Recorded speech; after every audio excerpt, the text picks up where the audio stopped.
Hey everyone, Christian Harris here with my fourth episode of Christian's Conversations with. Today I'm lucky enough to be joined by Matt Taylor, who specializes in business development around the sports industries. So, first of all, nice to meet you, Matt.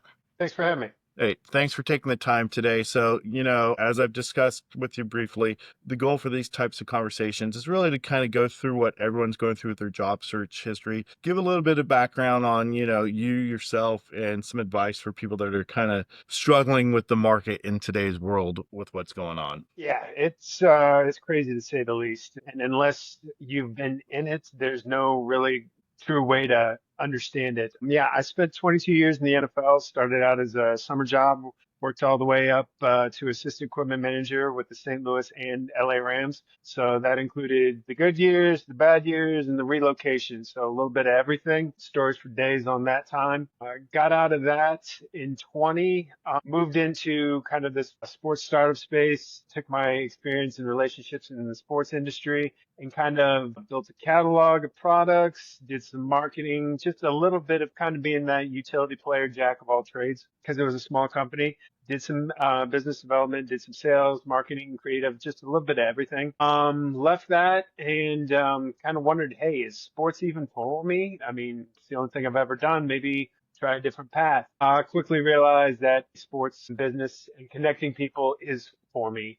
It's my experience, where my love is. I mean, I've been involved in sports since I can remember. As far as the market right now, it's tough, and you kind of, it's easy to say that you can't let it beat you or get you down because, so many people out there will say, you got to grind, fight for your opportunities and all that, and which so much of the stuff is out of your control. A long time ago, I had somebody tell me, focus on what you can control, and that is your effort and your attitude. So if you are putting in the effort every day, if you are coming in with the right attitude every day, then at the end of the day, that's all you can ask for. That's all you are controlling what you can control. The rest of the stuff, you can't. It's out of your control. So don't let it beat you up. And, there are some days that's easier said than done, but at the end, you've got to focus on what you can control. And when you have the right effort and the right attitude, whenever that time comes, because none of us know when that opportunity is going to knock on our door. So we're ready for it. We're in the right mindset. We're prepared so that we can seize that opportunity when that knock comes on the door. Because none of us knows when it's coming. We don't get this piece of paper that says, hey, you're going to get the knock on the door on May 3rd of this year. So be ready. We don't know that. So, and in the meantime, it's just trying to have conversations with people, learn about the space, not in a sense to sharpen your tools or add more tools to the tool belt or whatever, those little buzzwords that people say. It's just having human conversations because so many times, especially as a job seeker, you can feel isolated. You can feel like something's wrong with you, or you can feel like, hey, if I try and reach out to somebody, they only just assume that I'm asking for a job when it's just to learn. You meet new people, you find out about new opportunities, and you never know with your conversation from Frank on Monday, Frank might talk to Bob on Tuesday, and Bob might need to know you on Wednesday. And it's just some of those things that it can be a domino effect that you never know. But also at the end of the day, it's just job searching can be an isolating experience. And just having regular human conversations not only helps you, but probably helps the person on the other end. And just always being ready to help. Yeah, and that's probably the big thing I've gotten in the handful of conversations I've done is the helping part. And the great part about this is people want to help each other. I mean, we forget about that sometimes. We're all like in this process right now of trying to find a job. And as I was talking to Matt Wolf the other day, if I was younger, I'd be upset if somebody got the job over me in a sense. It'd be like, well, why didn't they give it to me? Now, as you go through this experience, you're like, hey, I'm excited for Matt. He got that job. I'll get the next one or the one after that, because we want to see Mhm. each other succeed. 100%. 100%. Yeah, like you said, I think if I was in my younger years, that kind of why not me or that more of a competitive attitude might come out. But then it just kind of harpens back to that landscape that there's so many different variables these days, and you just got to be appreciative that whenever somebody's number comes up, you're happy for them because wouldn't you want the same if roles reversed? When your number comes, don't you want people to be celebrating instead of mad at you that you got that role? No, none of us want that. Yeah, and it's like sales in a sense. Like it is, you do have to put, like you said, the effort into it to be successful in whatever you do. And it really does come down to timing. I mean, ultimately, it's a lot of it can be who you know and who can get your foot in the door. And that's, something that if you've never had, I haven't had to look for a job for almost 20 years, worked for the same company. So I've been out of it. We did before it was you'd go down to a job fair and I'd go talk to you, which was easy. Well, I shouldn't say easy. It was hard to, but once you got in front of them, then it's easy in a sense, I think. It was a simpler process. Correct. Yeah, easy. Yeah, simpler for sure. Now it's, they're getting hundreds of applications within the first hour of talented people. I mean, that's, Hmm. when I had to hire people, I tell, since I didn't have to get a job, it was like, hey, I'm seeing people that are overqualified for this, and there's not just one or two, it's 20. So it is difficult for the people that are having to do the hiring as well. So it is that, hey, taking advantage of your network, reaching out to people you may not have talked to in, 10 years. And a lot of it's just to have a conversation. And that, if you built that hopefully rapport with them, then they're willing to make that, hey, let me just make the introduction because that's all you can ask for. 100%. Yeah, I mean, all you can ask for is that, like you said, that introduction, that seat at the table. And then after that, it's, timing, meeting opportunity, meeting. At the end of the day, we all do need a little luck too. It's kind of this perfect storm that encapsulates a lot of things. You need the effort, you need the attitude, you need the network, you need the timing, you need the luck. And we all can't control all of those aspects, which can be frustrating to us. And sometimes some people are like, well, try this. It worked for me. Well, try that. It worked for me. And sometimes you can get caught up in that knee jerk reaction when at the end of the day, so many of the things are kind of like a batting average. What works for some might not work for others. And you can't get mad when what works for you may not work for me. And I can't get mad at that or roles reversed. You just kind of got to know that all it is a average. It's a chance. And when you kind of come to terms with that, it's easier to kind of handle that rejection, that kind of how the process navigates. I mean, earlier on in that job search, I was kind of like a dog chasing cars, chasing all this knee jerk advice. Well, you say do X and I'm doing X. I'm not getting this. You say do Y, do Y. I'm not doing this. It was only till I kind of stepped back and realized that it's kind of like, you know, that advice worked for them, but there might be seven other people it didn't work for. So, it's kind of got a 300% batting average. Sometimes you're going to step up to the plate with that and swing and miss. Sometimes you might hit. So it's just kind of something of that nature. In this process that you've been going through, are there a couple things that you've been consistent with, throughout? Like, even though with all the, like you said, there's a lot of experts out there giving advice. Hey, you should do this, do that. You have to try it because, like anything, if you've been doing it for a while, it's like, okay, well, let me try something different. But are there like one or two things that you think you need to be consistent on during this job search process? Just uh, continuous effort. One, showing up, being consistent. Just like in any task or anything, you have to be consistent with your efforts. It's showing up every day, ready to kind of put in some work, showing what you bring to the table, showing experience, showing what you're going through. But one of the biggest key things when I reach out to people in new roles, new organizations, is I preface that I am, like I always say, don't let the green banner fool you. I'm not asking you for a job. I'm not asking you for anything. I just want to know what you guys are up to. Just preface the fact that I am not asking for a favor from them. I'm not, because so often these days, and I don't care what industry, what walk of life you are pitch slapped to the moon in any type of thing. And it can be very off-putting whenever you see a message in your inbox. Oh, what am I getting pitch slapped with today? So to just kind of break down that wall of like, okay, this person isn't asking for anything from me. So you kind of, one, you already see that it's a real message.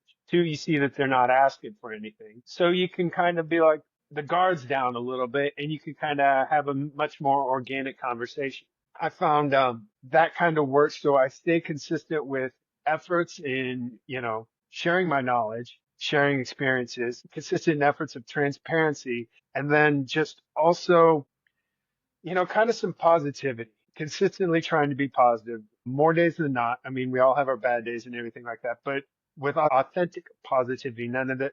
I mean, I don't mean to be like a Ned Flanders rah rah type of that stuff, but just kind of that positivity that one, no matter how bad I may think my situation is, I guarantee you there's 100 people in worse situations than me. So, to kind of check my, ego or sob story at the door to know that there are people in worse situations than me.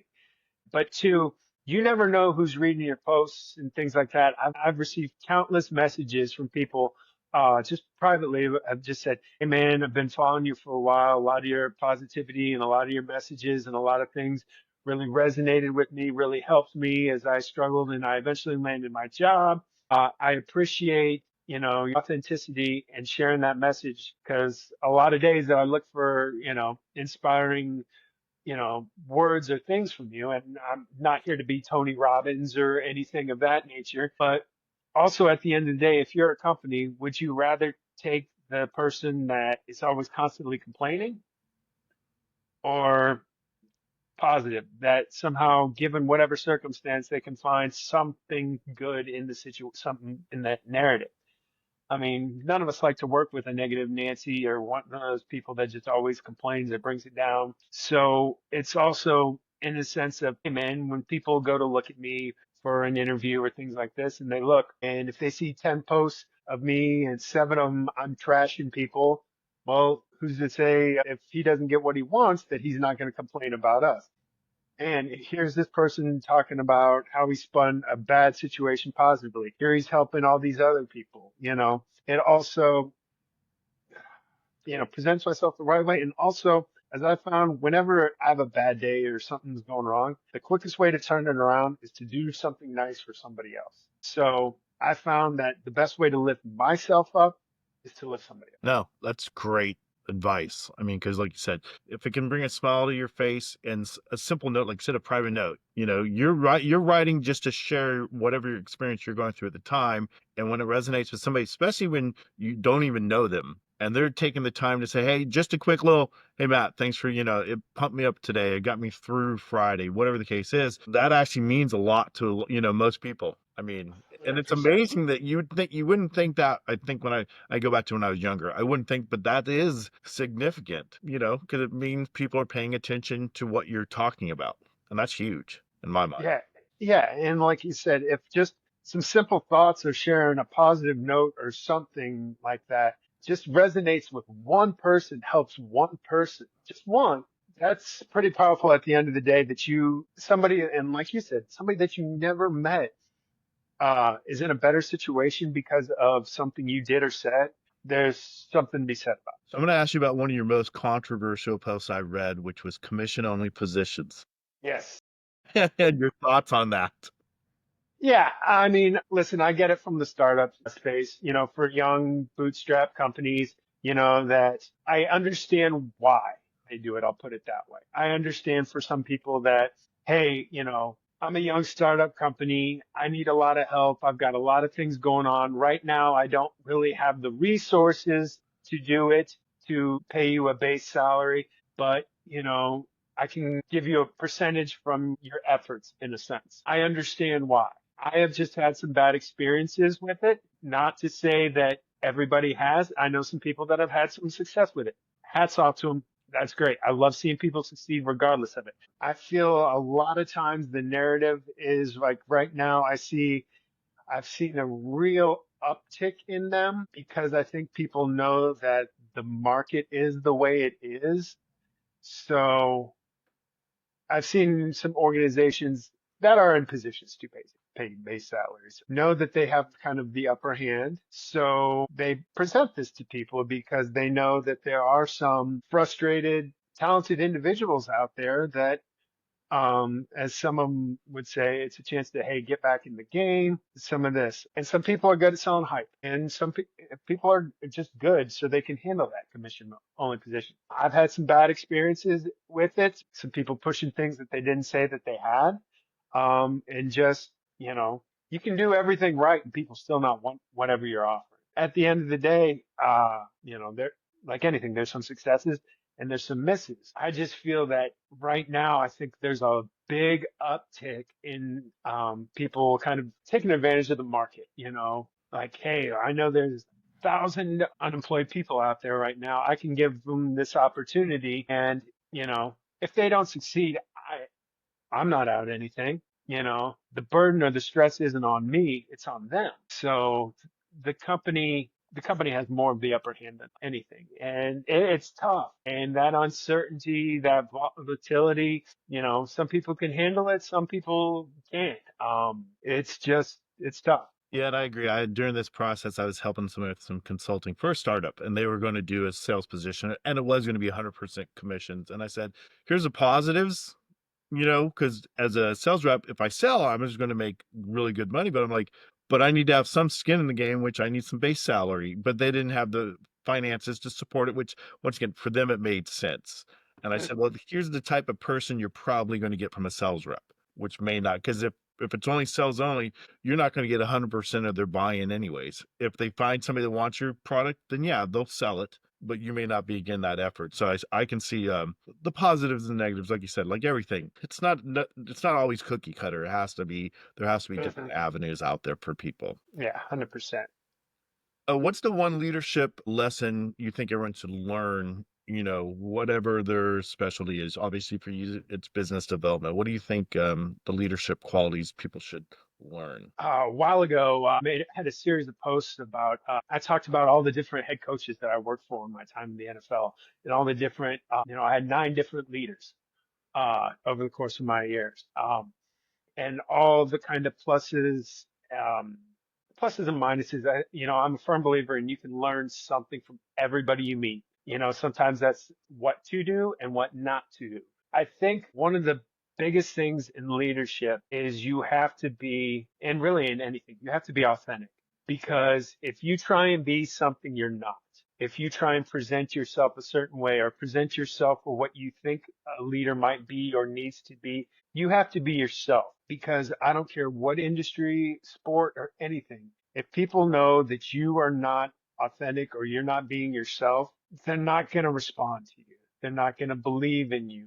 They're going to just do just enough, I guess, in a sense, to kind of cover themselves. And you just have to be authentic, because when you get that authenticity, then people, I use an old sports term here, they're going to go to war for you. They're going to line up to do battle. I hate to use those type of violent phrases, but they're going to jump in there to support you in any way possible. And they're going to go that extra mile. And that extra mile is where all your progress is made. I don't care if it's sports, it's in business, it's in sales, whatever it is. When you get that buy-in because of your authentic and you show that you're listening to your environment, listening to your team, people line up and ready to go that extra mile for you. But kind of listening, that's another big thing. And then just also, this was another one thing I learned from leadership. You can't handle everybody the same, or I don't want to say treat people the same, but like anything else, everybody all has their different strengths and weaknesses. And you have to know that. You have to be able to, what motivates me might be different than what motivates you. And you have to know that if you want to be a leader, and that kind of the motivation and that communication kind of go hand in hand, because if you're able to effectively communicate, you motivate. And you can't communicate with somebody the same way. Somebody that you might be able to, be a little stern with or challenge, might not respond to somebody that you kind of got to pull aside, like, hey, what's wrong? Or you kind of have to take a different approach. You kind of got to know that you can't you have to communicate differently with everybody, I guess is the best way to say it. No, and I firmly believe that. Somebody that, if I take sports, I coached for about 12 years, not at any level. I mean, but it's one of those things you do have to understand different personalities. So, whether it be in business or sports, different personalities. You want team success, whatever that may be, and that means treating everyone with respect, but getting them to get where they want to get to and helping them with that. Like I said, you may do it differently than I do it. Obviously, having 9 different leaders during your time frame in the NFL, you saw it many different ways. And, the players change too, so they have to adapt. One coach could do something really well, and then that person gets traded and they have to figure it out for the new group of people. And that's really how you see a great leader evolve in something like that. Without, is there one that stands out over those 9 that you had? They all kind of, I referenced Jeff Fisher yesterday to somebody, um, because wins and losses in the NFL can almost seem like life or death from week to week. Because if you lose on Sunday, that next week just seems miserable. It's like the sky is falling. Just get out of the way. But if you win, hey, cloud nine, nothing can go wrong. And Jeff Fisher was always even keel. Yeah, I would celebrate a win a little bit, but you know, it was one of those things where when the good times were good, he always even keeled. But when things would always seem to be bad and everybody's, almost in that panic or, you look to your leader, your head coach, and it's like, here, he's calm, he's cool. Okay. Things must not be bad because look at him. He's calm, cool, collected, even keel. So people would respond accordingly to that. McVay was just great with authenticity and communication. I'll never forget our first team meeting after he got hired. His way to just kind of effectively communicate and listen, read the room. I remember texting my dad afterwards and I go, I don't know about wins or losses, but there's going to be a big change here. I can feel it. And sure enough, there was a lot of good change, a lot of wins, but just through that authenticity, people lined up to go that extra mile for him and he was also, one of his favorite sayings was always, we, not me, meaning that this is a collective group. It doesn't mean, we is much more important than you or I, we can't do this, without you, but one of those types of things.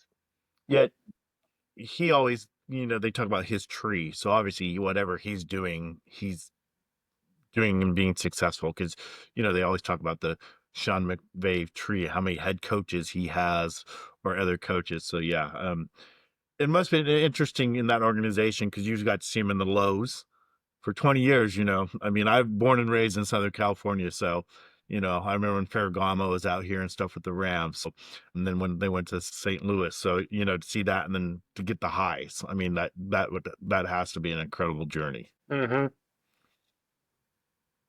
With the roles you've had, obviously versatility is important, especially in business development. Why do you think that is? I harken back to actually my playing days as in baseball. I played some third base at first, pitched a little, and then we need somebody to play outfield. Well, what? Fine, I'll do it. Just kind of that we never know when something's going to come up that you need done. And if you wait around to find the person to do it, or you just sit on your hands, wait around, that opportunity may go by. And sometimes somebody has to step up to do something. Like when I was at the sports startup, oddly enough, I was only hired on to build this catalog and then, distribute the catalog to the people I knew. While I was waiting for that catalog, I was like, well, I'm sitting on my hands. Let me get on the sales thing. Jumped in, led the company in new business, brought in 9 figures, more than 30% better than anybody in the company. We had a new product that they were going to be releasing. Instead of just taking some images and posting them and say, hey, order this cool product, I made a bunch of commercials, videos and stuff like that to try and stand out, get people's attention.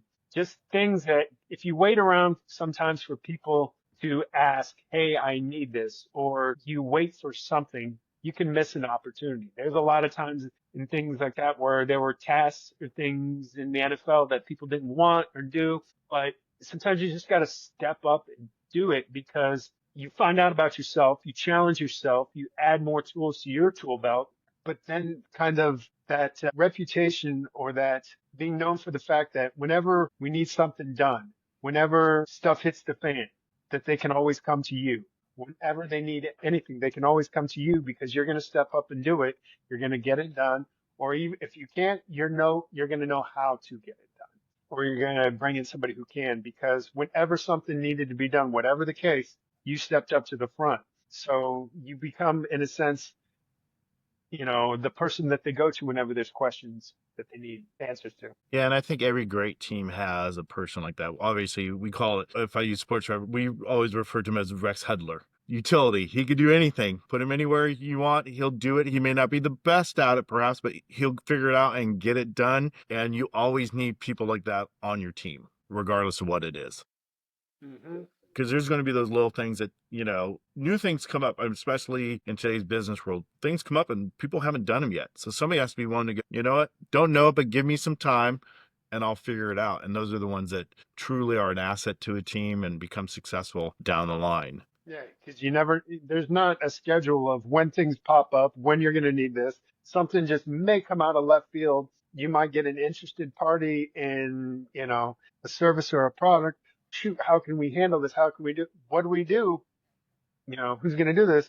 Boom, because you've got experience, or I don't know. Like you said, I'll figure it out. Let's go. Yeah. And, one of the quotes you had, I think it was either from McVeigh or Matt LaFleur, basically, if you need something done, go see Matt. You also Mhm. wrote somewhere, I get results. And, the cool thing I saw on your post were, and I don't know if you put it out like every month or whatever the case was, but you have a one pager and basically, boom, here's everything I've done. Here's where I've seen success.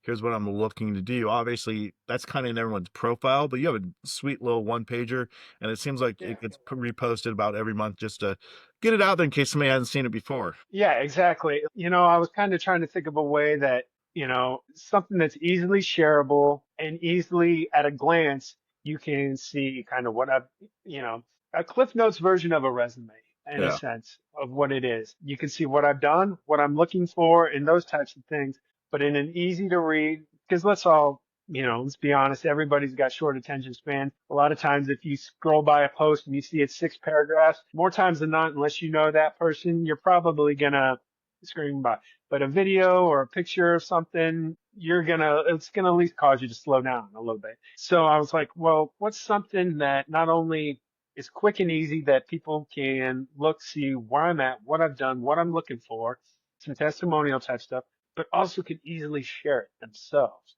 instead of just hitting the repost button or, hey, making a post, hey, look at my friend Matt, check out his profile. It's boom, you can share it just as easy as you share a meme, in that sense. And that's kind of like my creative brain, or a lot of times I've just been put in situations where we had to make chicken salad out of chicken, you know what? And it's just kind of, all right, here's what I've got. How can I make something different or something that's going to stand out and easily shareable with all the information? Yeah, what it does is, and you mentioned this in one of your posts as well, copycat error. You got to get away from the copycat error. Everyone's kind of trying to do the same thing over and over. Something like that, I said that stood out to me. It's the first time I saw somebody do that. I mean, yeah, people will do the highlights, but like I said, nice one pager. I can repost that for you if I came across a job opening. Hey, take a look at this instead. It's just giving like your link in a sense. So I Mhm. thought it's fantastic.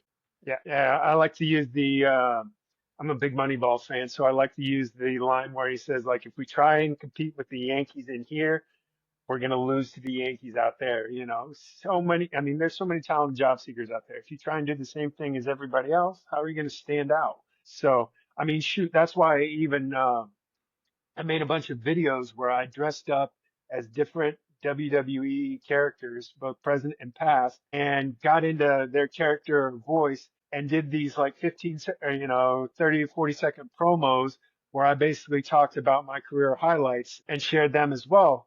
Um, I had been on the treadmill and I was watching this old WWE video. I think it was like on the Macho Man, and I see one of his old promos, and I just start jokingly around doing the Macho Man Randy Savage voice, yeah. And I was sitting there thinking, I was like, worst case scenario, it's a different way to market myself and have a little fun, but also, hey, it kind of shows this creative side that it can do, a real life thing. But at the end of the day, just do something a little different. And those were kind of fun to make. And, for a month or so, I had 15 videos. So just different content in that to one, show what I can do, creativity, but also just a break from the regular job search grind, dress up like Hulk Hogan and, say brother every word or put on a Ric Flair robe. My rock one seems to be everybody's favorite because I had a rock shirt on, and then like every little thing that he plugs was like strategically placed in the background. I've not ran across that, but I'm definitely going to check that out. Did you have most of the accessories? Like you said, Ric Yeah, Flair. Most people yeah. don't have a Ric Flair robe sitting around. I got a funny story on that. But one time that I was at Christmas shopping for my daughter years ago, and I was walking around I picked up some Barbies, and I walked through the action figure line, and I saw at the bottom where like the wrestling action figures was that they had a Ric Flair robe. So I get one because McVeigh was a big Ric Flair guy. We would always talk about Ric Flair in the morning, and he loved to woo all the time. And matter of fact, there was a cadence call where Ric Flair was the alert, and they're like, we need a hand signal for it. And I go, this, like Rolex wearing. So when the quarterbacks I came up with the cadence call. So when they do the alert on the field and they're going like that, I'm like, yeah, I made that up. But anyway, we have this big win, and it was around Christmas time anyway. So I go in Monday, right after this big win in Seattle, which is first year where we turn around and we win the division. I bring him this gift. I go, hey coach, I know Christmas is,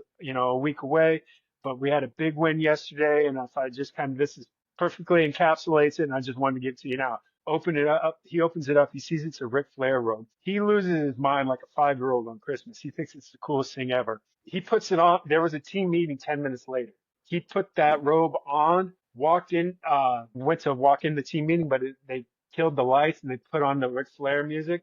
And all of a sudden the lights come on and he's standing in the middle of the team meeting room in the Ric Flair robe and sunglasses on. And he goes, if you want to be the man, you got to beat the man. And you just beat the man yesterday. So you are the man.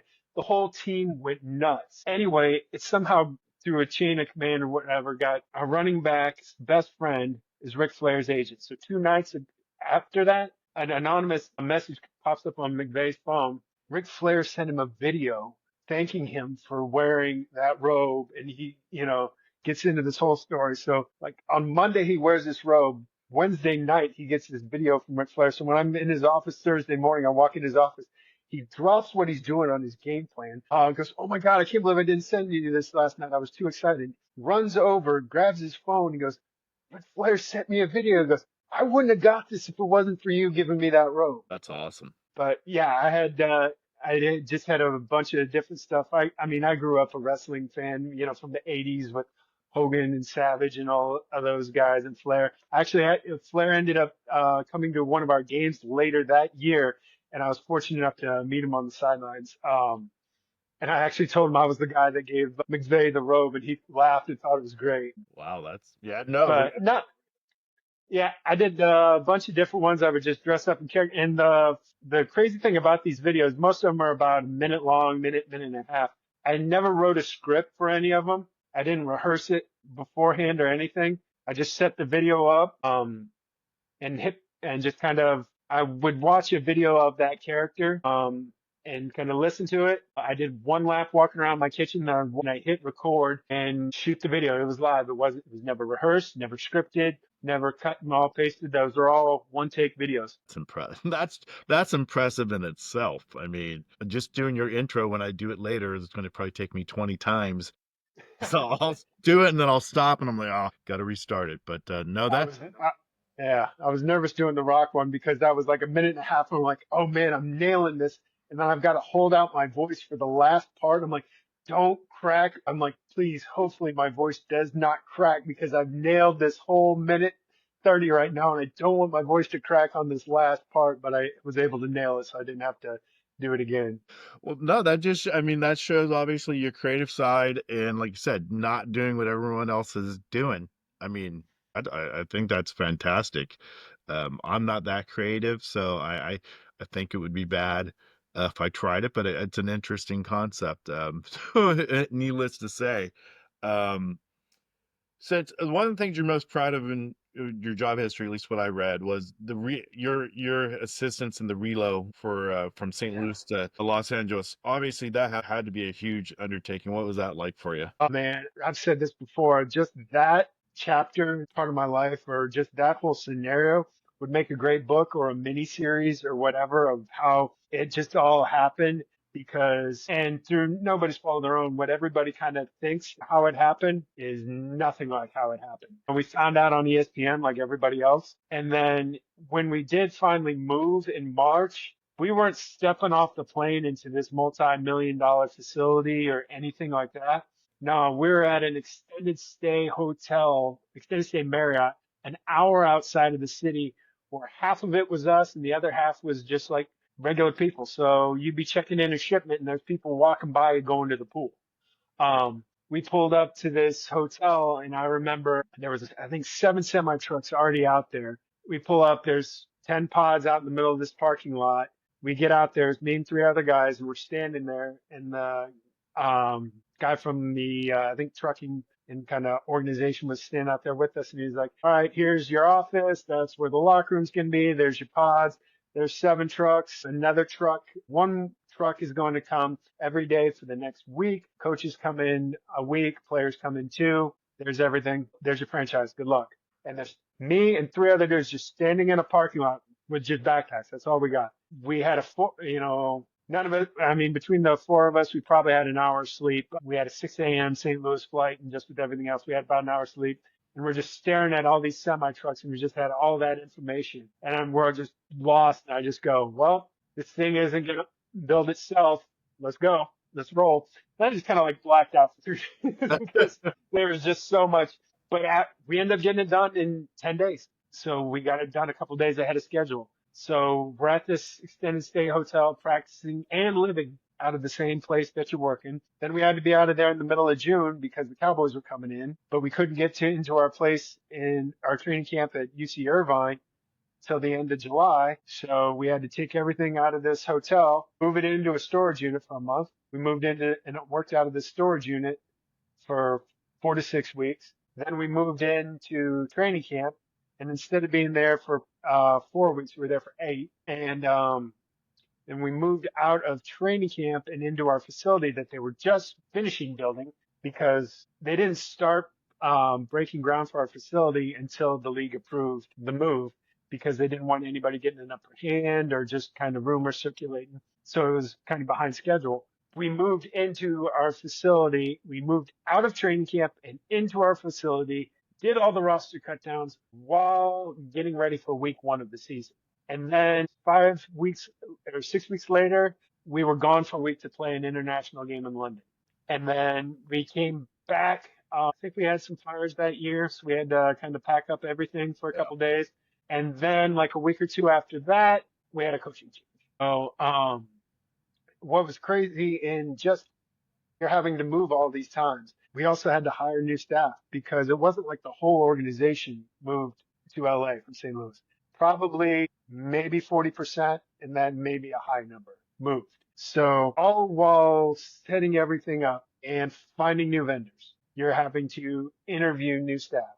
You're having to train new staff, and not just your operational staff for your day to day. It's your organization. You got to deal with your game day. You got to deal with the Coliseum, all of these other factors, and your new training camp, all of these other factors while doing your normal job on top of that. And whenever you're done with that, go unpack your house because you just moved across the country. So all of your stuff is in boxes as well. You've got to find a house, unpack your house, and probably sell your other house. So it was just so many moving parts. It was just kind of like, you're drowning, you're just struggling to keep your head above water and somebody hands you 2 more plates of things while you're treading water and everything around you's on fire. It was just always seemed like chaos every day. I'm surprised with as much as they film that like the NFL films didn't film that whole process to do like a documentary, especially like Hard Knocks and everything like that. Yeah. We actually were the Hard Knocks team that year, but they came around occasionally in the spring, but then they really they didn't really start until training camp. But Hard Knocks is more they're more on the story with the players and that thing. And there was more of a story with an LA team for, first year in LA, the number 1 overall draft pick. They kind of had enough of a story in that sense that more people would be entertained with than Hey, here's the story of how the relocation really happened. Absolute chaos. That's how it was. Just as a side note, do you like you lived in St. Louis? Do you move the whole do you move the whole family? I mean, or do you like Yeah. people stay back where they're There like, was there was some people that did. There were some people that didn't. Actually, had just met my wife like 3 months before moving. So I know some people that were like, "Hey, I don't want to uproot my kids or my family, of that nature." There were some people that stayed back. There were some people that moved families. What was really interesting to me was there was a lot of younger professionals kind of new into the sports game. They jumped at the opportunity because, and who's to say if I wasn't in their shoes, I wouldn't have done the same thing. But I think they didn't realize what they were all undertaking with in that move. And they kind of quickly realized probably of the 40% that moved to LA after 1 year, 10% was gone. And, yeah, after that first year, 10% were gone. I would say 10 to 15% left. They just kind of realized, whoa, hey, I bit off more than I could chew, or this wasn't for me. So I'm not in a sense buyer's remorse, but none of us has that crystal ball when we make a big dramatic move like that, how it's going to turn out. But there was a lot of turnover again that following year. yeah, sports in general, like people will move for all the time. So especially if you had a family, it would seem like, well, do I move, especially kids, do I take them out of school? Because, you know, you could maybe not for an equipment manager, there may not be turnover like other positions, but like you could easily be working for, you know, like a player. You showed, I think, Jennings on one of your man caves. Yeah, He was on how many teams? Like, does he move every yeah. time with his family, or does they stay there and he just lives or leases somewhere while he's playing for a team?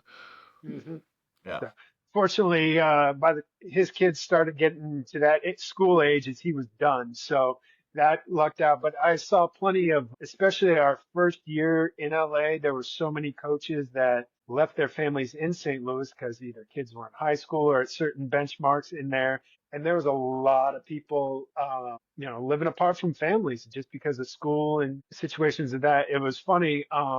There was one night in the fall where I was just at a restaurant here locally in California watching, I think, MLB playoffs. And I went up there, our quarterback coach, most of the coaches didn't have their families with them at that time. And he's like, "Hey, what are you doing?" And I'm like, "Oh, I'm watching the game." He goes, he goes, "Give me a call. I'll be up there." So we go up there and watch the game. And he's like, "Well, this place is right next to the hotel where the coaches are." So calls up the offensive coordinator. He comes to join us. And the defensive coordinator, had tried to get into the Mexican restaurant next to us, and he walks in and sees us in the back.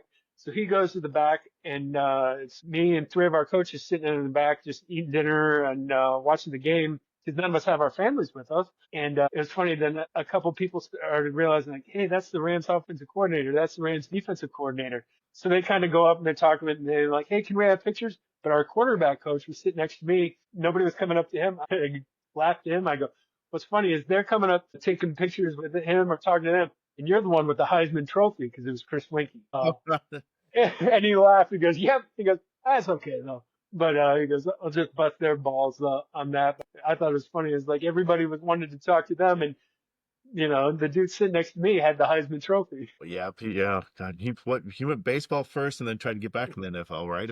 If I recall Yeah, he went. correctly. Yeah, he went baseball first, and then he went back and was on this Florida State championship teams with Peter Warwick and Lavernius Coles, those guys. He was very it's like everything. He was very talented, but yeah, you wouldn't even think that. Yeah, Heisman Trophy. No one even knows who he is. One of the this is I think it was Bryce that he did his little Seinfeld reference with like running on empty and knowing what that felt like. You talked about like rest and recharge and why that's important for people like kind of in this process. What did you mean by that? It's so many times you hear, and especially you'll hear hear it big time on a Friday.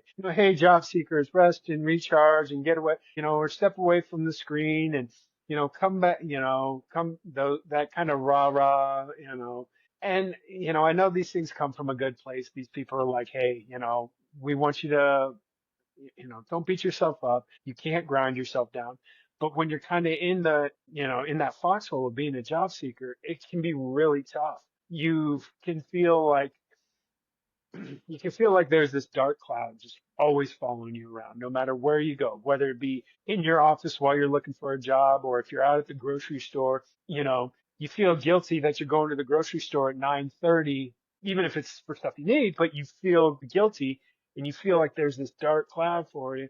Or, on weekends when you can't do certain thing, you just always feel like Eeyore from, Winnie the Pooh, that there's this dark cloud over your head. And you can sometimes feel guilty for maybe doing something for yourself or taking a break or sometimes of that because you feel like, oh man, I don't have a job. How can I sit here and watch a baseball game? How can I, go on a walk or something like that? It's easy to feel that way. But me sitting here staring at this computer scrolling constantly is going to do nothing. That offer, that email, that connection request, that call is going to come whether I'm sitting here constantly scrolling or not. And you just beat yourself up. You just wear yourself down. And it goes back to that controlling what you can control type thing. Control what you can control, put in that effort, but then at the end, even saying rest and recharge is tough because it's you feel like you're carrying this big, sack of boulders with you all the time. I just say find moments of peace. Whether that be, I take about a month or so ago, I started instituting a mid-morning screen break. I'll go outside, walk around, feel the sun, get the fresh air, walk for 30 minutes, come back, and, I remember that, hey, I'm a human. There are other things going on. There's nice air, nice weather, those types of things. I just realized that there is another world outside of looking for a job. Whether it be sitting and watching your favorite movie, a sports team, reading a book, or spending time with some loved ones. Just find moments where you're able to, set that heavy bag of rocks down for a second and knowing that they're going to be there when the time comes. On Monday morning, they're going to be there. But just allow yourself to feel like a human again because it can be tough. You can feel invisible being a job seeker. You can feel like something's wrong with you. People don't want to talk to you. You're struggling, whatever the case may be. You can feel like you're not a real person. And when that doubt manifests in your mind, it just snowballs and it just makes things worse. And it's already tough enough as is. So don't compound that problem. That just step away for a little bit. It doesn't have to be however long you need. Maybe 20 minutes, maybe an hour, maybe 2 days, however much you need, but just remind yourself that you're a human and that there are other things in life. There are things you enjoy, and it's okay to have that kind of breathe new life into you. You're not going to come back all rah rah. All right, let's, like those over caffeinated and people that post all the Pinterest motivational quotes on Monday mornings. You don't need to come back that way, but just kind of like that self affirmation that, hey, I've done some pretty good stuff in my life. I can do some stuff and I will do some good stuff. And taking that break to kind of remind yourself that, you're human. There's other things you enjoy. That kind of feeds back into that.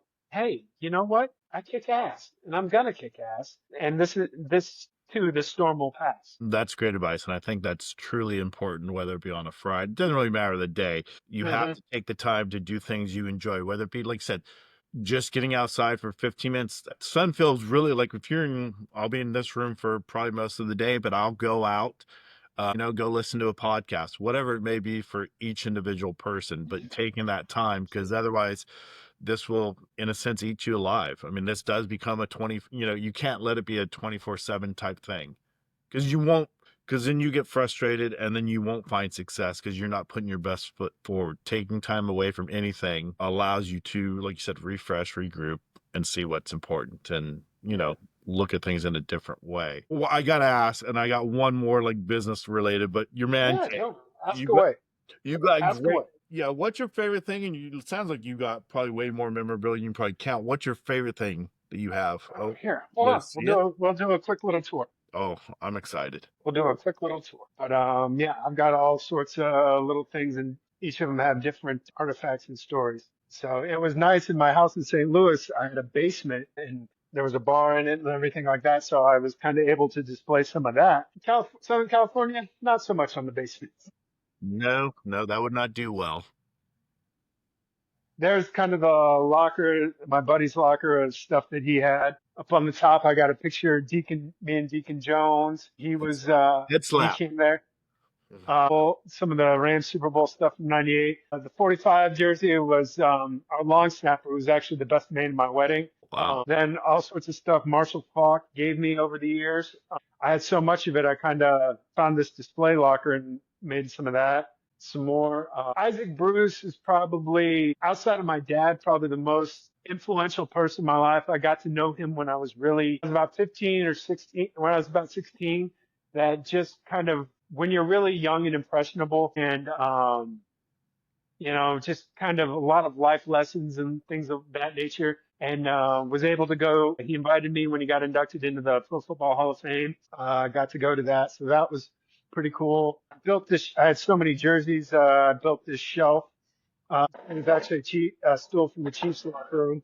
I got like Liner, Chris Carter, Pennington, Zach Thomas. This Jared Goff one's actually a funny story. When we had the number one overall pick, it was either Goff Wentz. And we actually had jerseys made up for both because they didn't tell us who they were going to take. So when we went to the draft, uh, Kroenke went to Goff's dinner. He didn't go to Wentz's. So we were like, it's probably going to be Goff. So me and another guy had Goff jerseys made up, and we wore them underneath our sweatshirts as we went to this local restaurant to watch the draft. And after we drafted Goff, we took them off. And the guy was like, "Oh, do you have those screen printed?" I was like, "No, there's only 4 of these in existence. 2 of them are sitting at your restaurant. The other 2 are in New York or at the draft." Just a couple of helmets. My locker room nameplate from the Super Bowl. Aaron Donald's jersey from the team photo, his backup Super Bowl game jersey. Backup Super Bowl game jersey, and that's our picture from Team Picture Day. Steven Jackson had given me a bunch of other stuff over the years, so I built a locker, like his custom cleats, gloves, his jersey, pants, and stuff like that. Picture of all of us. That's the quarterback room from 2016, the first year in LA. Dan Marino one might be my biggest one because I grew up a huge Marino fan. Yeah. Peyton Manning poster. He actually was walking by in a hurry and signed it upside down. He saw that, so he stopped, turned around, and apologized for it. And then years later, after he retired, he came to do some consulting work with McVay. And I was the only one in the locker room. And he walked by and he introduced himself because he was going to the weight room. And I told him that story, and he laughed. And he apologized again. Game ball from the craziest game I've ever been a part of, that Monday night Chiefs. Yeah. No, that wasn't in Mexico. It was supposed to be in Mexico, but You're right. You're right. You're right. it Yeah. got canceled and moved to LA. Super Bowl poster signed by the team. Kurt Warner, helmets signed. Game ball from the Super Bowl.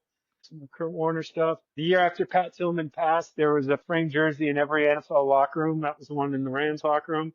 Kurt Warner actually played arena football back where I'm from, and I went to a game just because it was football close to our house. So I saw that we had pictures of him playing, so he signed those for me and another Kurt Warner poster. But yeah, that's some of the stuff. My best friend's gonna be jealous. He's a huge Rams fan. That's like his favorite team, and I think Marshall might be his favorite player, or Kurt Warner. He'd probably have a tough time making that choice. Yeah. Oh, and then I got like Aaron Donald and Gurley. Anytime that they were on this Sports Illustrated, all the signed pictures, all the signed magazines are up there. Wow, that's impressive. And then I still got 4 totes of stuff that I didn't have the space. Is it mostly Ram stuff besides, like, say, your Marino? I got a bunch of other stuff. I was into collecting and kind of stuff before working for the Rams, and oddly enough, family vacations back in the day, or like before I started working in the NFL, we would go to training camps up in like Wisconsin area and just kind of drive around. That's how I got like Mike Ditka's autograph when he was coaching the Saints. Went there, and I was the only kid at the practice. So as I'm standing outside the locker room, everybody stopped to sign for me because I was the only person there. So I got Ditka, and then we went to the Chiefs, Vikings. That's how I got Chris Carter's because we were standing. It was a swarm madhouse, and we were right by the Vikings bus. And Chris Carter just ran by and jumped on the bus because there were so many people. But he was still in pads, and he was standing on the steps, kind of taking off his cleats and his pads. And my mom was down there, and he goes, "Hey, Chris, can I just get a picture here?" And he goes, "Yeah." And he stepped down. My mom could get a picture, and she goes, "My son, has Chris Carter jersey. He really wanted to sign." And he goes, "Well, where is he?" And I just happened to be, and my mom turned, and I happened to be right next to her.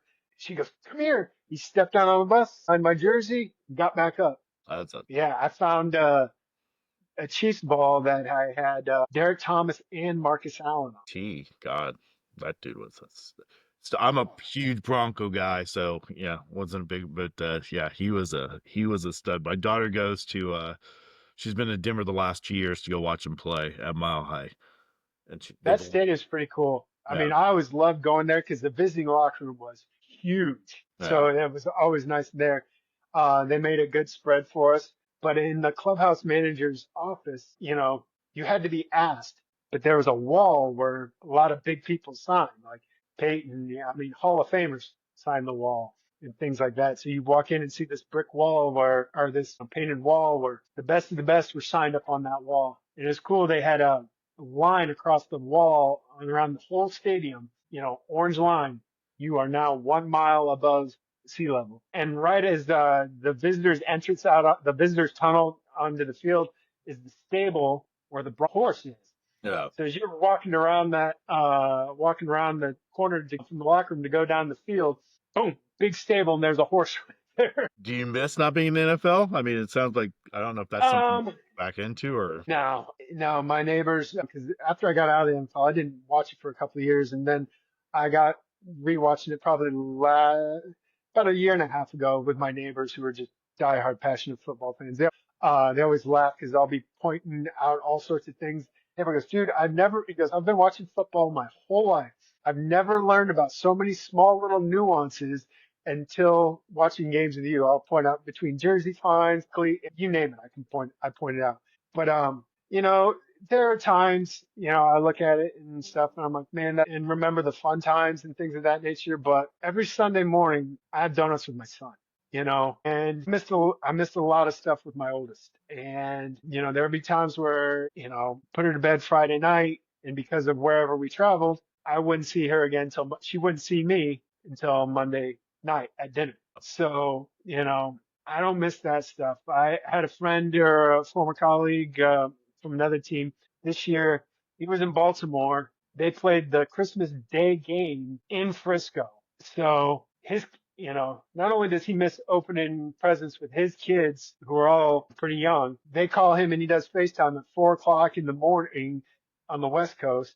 Then he has a full game and then he lands back, on the 26th in the morning off of whatever sleep you got on that airplane and you go boom, right to work and you don't see your kids until that night. So, I mean, they left probably the 23rd. So you miss Christmas Eve and Christmas Day with your kids. And there's just things like that. The 70 to 90 hours a week, that stuff, not for me anymore, man. yeah. I mean, I never say never just because life's crazy like that, but yeah, there's things I miss, but it's mostly that camaraderie, that type of the funny stories. It has very little to do with whatever happened on the field. It's, a joke that you said at 1:30 in the morning when you were unpacking bags after a big game, or something that when you were sitting around with the guys on the bus ride to the airport, where there was a small group of you guys, where everybody, you had a couple beers and everybody brought snacks, and you passed the snacks around, you had some beers, and you told stories.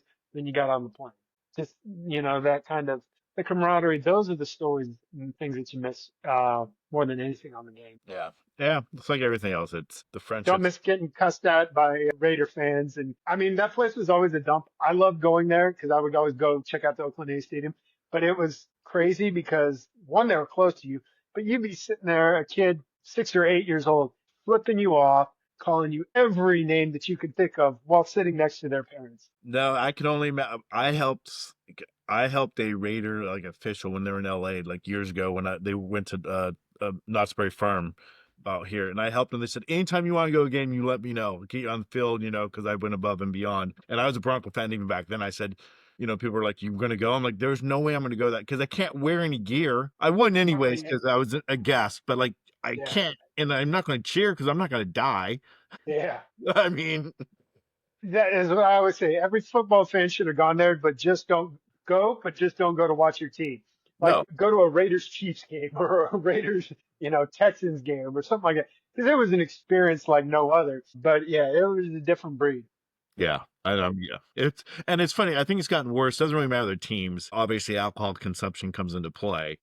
Uh-huh. One, they're expensive to go to. I still like going to games, but they're super expensive. You know, you can buy a new TV at the house and I can be in the comfort of my own home and watch the game and experience it. But nothing better than a live sporting event. I mean, Yep. or a concert. Those are my two favorite things. I mean, Yeah. you can't beat it. I love it in LA. When it comes to like either the Kings or the Lakers more importantly, you got to catch that afternoon slate because nobody wants to go to that Saturday or Sunday afternoon game at Staples. Like 2 years ago when I went to a Lakers game, it was on a Sunday afternoon in football season, so the tickets were a third of the price, and Yeah. we sat close. What it cost for four of us to go would have uh, cost less than what one ticket in that same seats were that Friday night. And one of the benefits of when the Blackhawks are out here, they usually play almost always a Saturday and Sunday. They, either Anaheim, LA. One of them's the afternoon, then the other one's like the night game. So in this past year, it was the Kings Saturday afternoon. So, I took my son to his first ever sporting event and we got to go because Saturday afternoon hockey at the Staples Center, nobody cared. So four tickets were, I mean, yeah, I think we spent $300 for four tickets, and that was after fees. Yeah. So, and then Matt had some tickets made up, because it was my son's first game. So it was like Kings Blackhawks, and it says, my son's first NHL game. So I got that and some, pictures, framed up with, pictures from the game for him. Yeah, that's a really cool business concept you came up with because my age, we had tickets back in the day. I still have a folder somewhere full of tickets and then we probably go to about 10 to 15 sporting events throughout the year. Like we travel, my wife, and we usually try to hit a sporting event. If we go to a new city, if there's a game in town, doesn't really matter the sport. We just like the experience. But everything's digital, so you don't have that. So I think that was really cool what he I, came up with. I've, yeah, I've got a shoebox full of all my old credentials from games Oh, because when you get there, most of the time they are like, hey, some stadiums make you put them on, but 99.9% of them, once you put the khakis and the polo shirt on, they're like, yeah, you're a coach, or you're staff. We don't need, that. So I'd have this pass and I would just throw it in my bag. And then, thankfully I started doing this when I was young in the game and had this shoebox. I remember sitting on my dresser when I came back from a game and I was unpacking and I just threw it in there. And then like the next week I threw it in. So I just kind of kept every week. I would so I've got, you know, years upon years, decades of, a decade and a half or so of travel in this shoebox of, I got the London games, the international. I got the last year at Candlestick, the pass that says Candlestick 40 years, final year. And a lot of them have my name printed on them. So I just have, Oakland Coliseum, Arrowhead, all sorts of them. It's funny to see like the stadium name changes from corporate yeah, sponsors. yeah, the But sponsorships. yeah, I just have this big monster shoebox full of all my credentials from over the years. That's awesome to be able to have those types of memories. I mean, that's why it'd be cool to, it's funny. My daughter sees people like she'll see the water people, doing the water on the, and she's the good and the bad is she's kind of got her love her sports from myself and my wife. So she gets very animated and she's like, I could do that job. I'm like, I'm sure you could, but it's like anything. It's not as easy as you think. There's a lot of, they don't just give them water all day. They have other things they have to do. But yeah, I can only imagine how cool that'd be around. But like I said, like everything else, it's cool stories, but it's work. And like I said, 70, 90 hours a week. That has to be a Hmm. grind, especially over 20 years. Hmm. Yeah, you know, like anything, there's pluses and minuses with everything, but it was fun. I enjoyed it. It took me all over, not only just the United States, but four times internationally. So, awesome experience. And I got to see parts of the, world that I wouldn't have seen had I not been doing that. Well, hey, I'll wrap it up. The one last question I have for you, because I saw it's the advice you'd give yourself early on in this process to let it go. You got to be Yes. able to let things go and have a thick skin. I understand why that's important, and I think it's true with sports too, because you're mostly going to get either negative feedback or no feedback at all. So, was it a hard process to learn during this time frame? It took me a while to learn. Because I'm very much a progress oriented person. Like if you put in the work over time, you should, whether it be like with my weight loss or building a franchise, whatever, you show up, you put in the work every day, you see progress. And I wasn't seeing the progress and it was frustrating me. And then, I just kind of had some unfortunate things happen there professionally, some just bad experiences. And that can not only just leave you jaded, but it can also just make you mad. And I remember talking to somebody. Luckily, like for me, I always had a short mentality when it came to playing sports, like boom, on to the next one, things of that nature. Usually didn't let it manifest. But this, for some reason, was always bothering me. And I remember talking to someone, I think a friend or mentor, and they were just like, okay, I get it. You're justified for being mad with some of these things. Okay, if you could talk to those people that did X or Y, that did all these things, and you could say, hey, I'm mad because you did this or this, do you think the outcome would change? Do you think that they would be like, oh man, I'm sorry. Hey, here's a bunch of money for your troubles. Or, hey, I'm sorry. I didn't realize you felt this way. I'm going to change course. If you were able to say these frustrations or, voice your displeasure with them, is that outcome going to change? Yes or no? If yes, then okay, then maybe there is some merit to this or pursuing. But if not, then why carry that around? That's just more on your plate that you don't need, that you already have a full plate with what you're tasked with now. It's that baggage that you're already carrying, the big bag of rocks from being a job seeker. Why put more? Why add to it? Let it go. Is it right or wrong that they did these things or whatever the outcome may be? That's not the important thing. The decision, the result is there. However you feel one way or the other isn't going to change it. So move on. Don't let somebody else's decision or events of something else hinder potential.